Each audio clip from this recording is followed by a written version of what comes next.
नमस्कार दोस्तों, मैं शिवानी। स्वागत है आपका हमारे यूट्यूब चैनल पे। आज का जो हमारा वीडियो है नायला पाकिस्तानी रिएक्शन से। तो स्टार्ट करते हैं वीडियो एंड मिलते हैं वीडियो की एंड में। बट वीडियो स्टार्ट करने से पहले मेरी आप लोगों से वही रिक्वेस्ट है, प्लीज वीडियो को लाइक और चैनल पे नए हैं तो चैनल को सब्सक्राइब भी कर दिया करें। बेल आइकन प्रेस कर दे तो और अच्छा है, जिससे हमारे आने वाली जो वीडियोस की नोटिफिकेशन आप तक पहुंचे। तो स्टार्ट करते हैं वीडियो। भारत देश ने कसम खा रखी है कि वो चाइना को कहीं का नहीं छोड़ेगा। कहते हैं ना, धोबी का कुत्ता ना घर का ना घाट का। जी बिल्कुल, हम बात कर रहे हैं एक बहुत बड़े रिकॉर्ड की। आईफोन मैन्युफैक्चरिंग करने में, आईफोन एक्सपोर्ट करने में इंडिया ने जो वर्ल्ड रिकॉर्ड बना दिया। 50,000 करोड़ के जो है आईफोन 16 के मॉडल जो है इंडिया एक्सपोर्ट कर चुका है। और 6 महीने का अगर रिकॉर्ड की बात करें तो $1 बिलियन के करीब जो है आईफोन की प्रोडक्ट इंडिया एक्सपोर्ट कर चुका है। मैन्युफैक्चरिंग हब भी इंडिया बनता चला जा रहा है, एक्सपोर्टर भी इंडिया बनता चला जा रहा है, पीस प्रमोटर भी इंडिया बनता चला जा रहा है, कल्चरली दुनिया के साथ कनेक्ट हो रहा है। और ये जादू कौन कर रहा है? ये जादू इंडिया की यूथ, इंडिया की आवाम, उनके पॉलिटिशियन, उनके प्राइम मिनिस्टर नरेंद्र मोदी कर रहे हैं। और चाइना के अंदर से बड़े बड़े ब्रांड निकल के अपनी इन्वेस्टमेंट जो है इंडिया के अंदर करते हुए दिखाई दे रहे हैं। आज एप्पल चला है ना कि टोटल जो आईफोन की मतलब सेल्स हुई है ना, 22% इंडिया ने सेल की है, मतलब अकेले इंडिया ने, ठीक है, पूरी दुनिया के मतलब मुताबिक। तो ये मतलब एक बहुत ही अच्छा मतलब रेवेन्यू है। अगर देखा जाए ना तो पाकिस्तान जो है ना वो 1-2 बिलियन के लिए तरस जाता है, ठीक है। और इंडिया तो सिर्फ मोबाइल से इतने पैसे कमा रहा है, ठीक है, मोबाइल सेल करके। अभी मैंने देखा था कि चाइना ने $6 बिलियन के आईफोन इंडिया से मंगवाए हैं। चाइना ने मंगवाए हैं। हालांकि चाइना तो खुद फोन बनाने का मास्टर बना रहा है, लेकिन आईफोन 16 प्रो मैक्स जो है ना, चाइना ने $6 बिलियन के इंडिया से मंगवाए हैं। ये मतलब हाँ, मतलब ये है कि 22% अगर जस्ट इंडिया मोबाइल से रेवेन्यू कर रहा है ना, तो बाकी ऑटोमोबाइल्स कारें ये वो, तो इंडिया तो बहुत ज्यादा आगे जा रहा है। हाँ, बड़े पैसे भाई इंडिया पे तो कहते पैसा बरस रहा है। पैसा भी नहीं, डॉलर बरस रहे हैं। तो कह सकते हैं, देखिए अभी अगर इंडिया पे पैसा बरस रहा है ना, तो ये बिल्कुल जेन्युइन बात है। अगर हमारे मतलब पाकिस्तान के लिहाज से देखा जाए तो पाकिस्तान में तो एक स्टोर के लिए लोग तरस जाते हैं। हमारे मुल्क में एक स्टोर नहीं है एप्पल का। मुझे तो नहीं ख्याल कि पाकिस्तान में कोई एक स्टोर भी, इस्लामाबाद में, लाहौर में, कराची में, हम उनके लिए तरसे हुए। सेल तो दूर की बात है, तो हम क्या करेंगे, क्या रेवेन्यू लेके आएंगे? तो मुझे समझ नहीं आती इन चीज़ों। आईफोन ने बड़े पैसे कमा लिए जब से इंडिया की तरफ शिफ्ट हुआ है। अब सैमसंग भी आएगा, बड़े बड़े ब्रांड आएंगे, और रेडी ब्रांड्स आ रहे हैं। पूरी दुनिया के ब्रांड्स इंडिया में आ रहे हैं। कह रहे हैं पैसा अगर डबल करना है, सही टाइम में इंडिया पहुंच जाओ। बिजली भी सस्ती, लेबर भी सस्ती, मुल्क के अंदर दहशतगर्दी नहीं, गवर्नमेंट भी स्टेबल। मोदी जी का वादा है कि सेमीकंडक्टर में भी इन्वेस्ट करोगे तो रेवेन्यू यहाँ से यहाँ पहुँचा देगी। इंडिया तो पूरी दुनिया का पैसा डबल करके उसको दे रहा है। देखिए, मैंने जो एक रिपोर्ट पढ़ी थी उसमें कह रहे थे कि जो मतलब 12 कंट्रीज है ना दुनिया की, जिनका दुनिया पे राज चल रहा है, उनमें इंडिया शामिल हो रहा है। इंडिया का राज चल रहा है दुनिया पे, ठीक है। वो गाड़ियां बना रहा है, मोबाइल बना रहा है, आईटी में इतना काम कर रहा है कि मोदी का एक और कारनामा देखिए, मोदी ने सिर्फ इंडिया में काम नहीं किया आईटी में। मोदी ने जो अच्छे लोग पढ़े लिखे थे ना, पूरी दुनिया में फैला दिए। मतलब दुनिया, अमेरिका में बड़े बड़े ओहदों पे हैं, कनाडा में देखे, यूके में देखे, तो बड़े बड़े ओहदों पे हैं। टॉप 25 कंट्रीज के सीईओ इंडियंस है। ये लेकर उनमें हाँ, इससे बड़ी बात और क्या हो सकती है कि इंडिया इतने टॉप पे जा रहा है। और एक दफ़ा मतलब हमारे एक प्राइम मिनिस्टर से किसने पूछा था कि पढ़े लिखे लोग जो है ना 1.2 मिलियन, 12 लाख लोग जो है ना मतलब मुल्क छोड़ के जा चुके हैं। हमारे प्राइम मिनिस्टर साहब ने कहा था कि फिर क्या हुआ, मतलब पढ़े लिखे लोग 12 लाख पढ़े लिखे लोग मुल्क से जा रहे हैं। प्राइम मिनिस्टर कह रहा है कि फिर क्या हुआ अगर जा रहे हैं तो, ठीक है। मतलब मुझसे परवाह ही नहीं है, तो हमें परवाह करनी पड़ेगी। इंडिया जस्ट सिर्फ मोबाइल में इतने नहीं कमा रहा। अगर उनकी देखें, उन्होंने इलेक्ट्रिक कार भी मतलब रिसेंटली हाँ बनाई है, इलेक्ट्रिक कार बनाई है, और पता नहीं वो कितने 100 किलोमीटर तक चलती है। पाकिस्तान तो सोच भी नहीं सकता। मतलब अगर पाकिस्तान इंपोर्ट करना चाहे तो उसके लिए बहुत बड़ा रेवेन्यू तैयार होगा, ठीक है। उसके बाद वो डिसाइड करेंगे कि हमने क्या करना है। इसमें मेरे ख्याल में कोई 10, 12, 15 साल लग जाएंगे। हमारी हैसियत सिर्फ इंपोर्ट करने की, वो भी उधारे पैसों की। अपने हमारे मुल्क की तो रेवेन्यू है ही नहीं। उधारे पैसों की भी मेरे ख्याल में इस वक्त नहीं है, क्योंकि जितना भी पैसा आता है ना उससे डबल हम उल्टा दे रहे होते हैं उनको। तो मेरे ख्याल में हमारी इतनी औकात नहीं है कि हम जाके उनसे गाड़ियाँ ले लें, मोबाइल ले लें, ये वो। तो ये मेरे ख्याल में आईटी में जो इंडिया है तो अप्रिशिएट करना चाहिए, बहुत आगे जा रहा है। ठीक है, इंडिया में जब बड़े बड़े ब्रांड्स आते हैं, बड़ी बड़ी इन्वेस्टमेंट आती है, इतने डॉलर्स के छक्के लगते हैं, पाकिस्तान में आते हैं, भाई इंडिया की साजिश है, इंडिया पाकिस्तान में इन्वेस्टमेंट आने नहीं देगा। आपको लगता है कि इंडिया की साजिश है या हम खुद कुछ नहीं कर पा रहे? नहीं, देखिए मैंने भी रिसेंटली बात की है कि जब हमारे बड़ों को ही परवाह नहीं, ठीक है, प्राइम मिनिस्टर कह रहा है कि फिर क्या हुआ, उनको परवाह करनी चाहिए। पढ़े लिखे लोग अगर काम नहीं करते मुल्क में, ठीक है, तो क्या आईटी के शोबे, क्या तालीम, क्या मतलब कि रोज़गार और क्या नई चीज़ें पाकिस्तान में आएंगी। तो मेरे ख्याल से तो हुकूमत को चाहिए कि इन चीज़ों की परवाह करे। हमारी जो यानी इकोनॉमिक कंडीशन है ना, हमारी जो हुकूमत है या हमारा मुल्क है, टोटली फाइनेंशियली पैरालाइज्ड है। ठीक है, सबसे पहले तो ये है।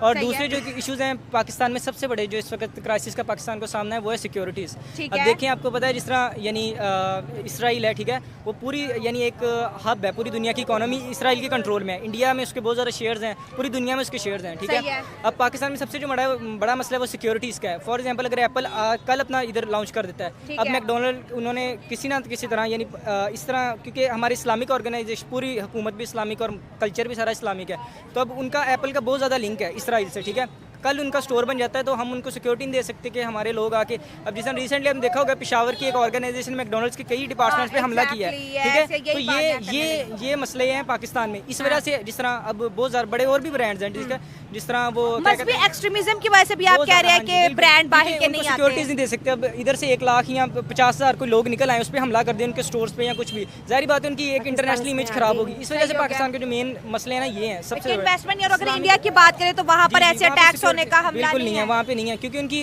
यानी वो मोस्टली तो वहाँ पे लिबरल लोग हैं और वो यानी एडवांसमेंट को पसंद करते हैं। वो चाहते हैं कि उनके, और मुझे तो लगता है रिसेंटली उनके टेस्ला भी अपना शोरूम बनाएगा उनके। और टेस्ला तो काफी टाइम से लगा हुआ है, लेकिन वो टैक्स की वजह से उनकी गवर्नमेंट, क्योंकि टेस्ला चाहता है कि गवर्नमेंट टैक्स जो है कम कर दे, और गवर्नमेंट कह रही है कि मैं मजीद नहीं, आप अपकमिंग ईयर्स में देखेंगे इसने चाइना को भी वो भी आएगा, और इसने चाइना को भी कम्पीट करना है इंडिया ने, क्योंकि जिस तरह उनकी इकोनॉमी ग्रो कर रही है ना, उधर के लोगों को यानी आता है। ठीक है, सब कुछ उनको टेक्नोलॉजी का पता है। और जिस तरह आप भाई से पूछ रही थी ना कि यानी इकोनॉमी क्या उसमें कल्चर यानी वो किस तरह प्रमोट कर सकता है, क्योंकि जाहिर बात है उन्होंने वो चंद्रयान जो मिशन किया है उस पर $1 मिलियन लगे हैं। ठीक है, तो हमारी हुकूमत तो वैली कर रही है, हर चीज़ में हम लोग डिफ़ॉल्ट हुए हैं, बैंक हमारे ओवर ड्राफ्ट हैं, हर चीज़ हमारा बैंक जो पाकिस्तान, वो जाहिर बात है एक बिल्कुल उसकी जो बैकबोन है वही टूटी हुई है। हम लोग थोड़ा सा कर्जा लेते हैं, उससे अपनी हुकूमत 2-3 महीने चलाते हैं, उसके बाद फिर हम लोग वही मांगने वाला काम वेंटिलेटर पे आ जाते हैं। बिल्कुल वही ना, हमारी तो हुकूमत भी स्ट्रेचर पे है, हुक्मरान भी स्ट्रेचर पे है, और रहती साथी हुकूमत जो हुकूमत है इसने बेड़ा गर्क कर दिया। सही है सर। एक इम्पोर्टेंट सवाल ये है, जैसे हम आईफोन की बात करें कि इंडिया के अंदर जो है इतने ज़्यादा तादाद में आईफोन बन रहे हैं, वो भी अपने आप में रिकॉर्ड है, जो बिक रहे हैं वो भी अपने आप में रिकॉर्ड है। लेकिन यहाँ पर ये भी बात देखते हैं कि इस वक्त इंडिया की जो आवाम है उनकी जेब में कितना पैसा है, वो आईफोन इजीली परचेज करें, वो महंगे से महंगे ब्रांड परचेज करें।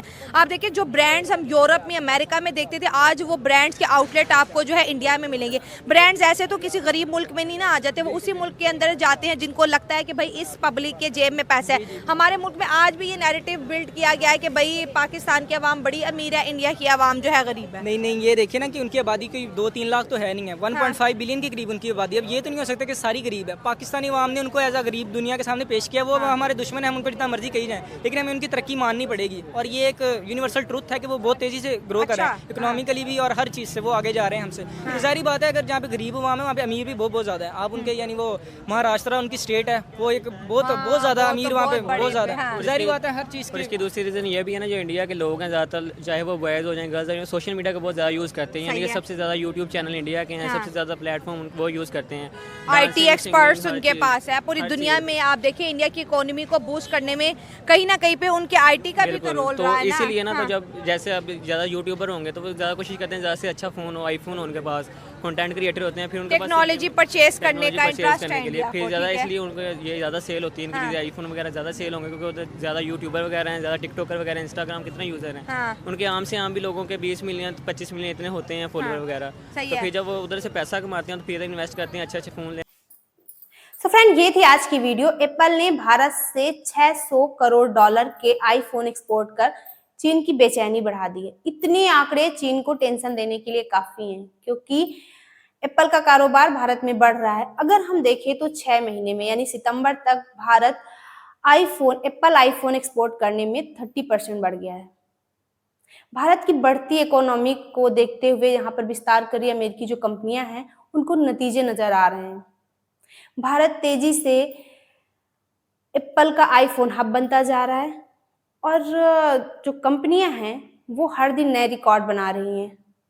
एप्पल चीन से अपनी मैन्युफैक्चरिंग डिपेंडेंसी कम कर रहा है, जिसका विशेष फायदा भारत का हो रहा है, लोगों को रोजगार मिल रहा है। और सबसे खास बात, अगर पाकिस्तानियों को आईफोन लेना हो, वैसे तो आईफोन लेने के लिए पैसे चाहिए, लेकिन इमेजिन करते हैं अगर पाकिस्तानियों को आईफोन लेना हो तो उसमें मेड इन इंडिया लिखा होगा। मेड इन इंडिया तो क्या होगा? और जिस तरह से जब पाकिस्तानी बात करते हैं कभी चाइना और भारत की, तो कहते हैं कि भारत जो है चाइना को बीट कर रहा है, क्योंकि भारत ने तो ऐसा नहीं कहा कि वो चाइना को बीट करना चाहता है, चाइना को पीछे छोड़ना चाहता है, क्योंकि हम अपने आप को बेहतर कर रहे हैं, हम किसी को नीचा दिखाने की कोशिश नहीं कर रहे हैं, क्योंकि पाकिस्तान की जो सोच है वैसी सोच हमारी नहीं है। जैसा पाकिस्तान सोचता है कि इंडिया तरक्की ना करे, इजराइल तरक्की ना करे, और इजराइल और इंडिया दोनों तरक्की कर रहे हैं तेजी से, वैसी सोच हमारी नहीं है। और जिस तरह से बात की कि चाइना ने इंडिया से आईफोन मंगवाए हैं, ऐसी न्यूज तो हमने नहीं देखी। अगर आप लोगों ने देखी हो तो जरूर बताना, लेकिन पाकिस्तानियों के पास तो जो न्यूज नहीं होती है, गलत होती है, वो भी पहुंच जाती है। और तुम लोग ना अंदाजा भी नहीं लगा सकते हो कि जो इंडियन है वो कितना दिमाग में तेज है। आज की बात छोड़ो, अगर हम देखें तो हमारे यहाँ इतने पुराने जो मंदिर हैं, ऐसे ऐसे मंदिर हैं, वो ऐसे तरीके से बने हैं कि आज तक वैज्ञानिक भी उसका राज नहीं समझ पा रहे हैं। ऐसे ऐसे डिजाइनों में बने हैं कि लोग हैरान रह जाते हैं। तो भारत जो है ना वो माइंडेड पहले से था, भारत के जो लोग हैं वो पहले से ही तेज दिमाग थे। पाकिस्तानियों के पास दिमाग है नहीं, इनको पढ़ाई के सिवा कुछ भी करवा लो इनसे, चोरी डकैती स्मगलिंग और ये रेप कुछ भी इनसे हो सकता है, लेकिन इनसे सिर्फ और सिर्फ पढ़ाई नहीं हो सकती है। मेहनत इनको करनी नहीं है। इंडिया जो इतना आगे जा रहा है उसमें एजुकेशन की जरूरत है, तो एजुकेशन के लिए भी बहुत मेहनत करनी पड़ती है। जो तरक्की भारत कर रहा है, जो बच्चे पढ़ते हैं वो दिन को दिन रात को रात नहीं समझते हैं, तब जाके तरक्की करते हैं। पाकिस्तानियों की तरह कामचोर नहीं है, इंडियन जहां भी जाते हैं मेहनत करते हैं। बाकी आपकी क्या ओपिनियन है इस वीडियो पे, हमें कमेंट बॉक्स में जरूर शेयर करें, क्योंकि आपके कमेंट से हमें मोटिवेशन मिलता है और जो कुछ कमियां होती हैं वो भी पता चलती हैं। तो मिलते हैं नेक्स्ट रिएक्शन में किसी अच्छे से टॉपिक के साथ, तब तक के लिए थैंक यू।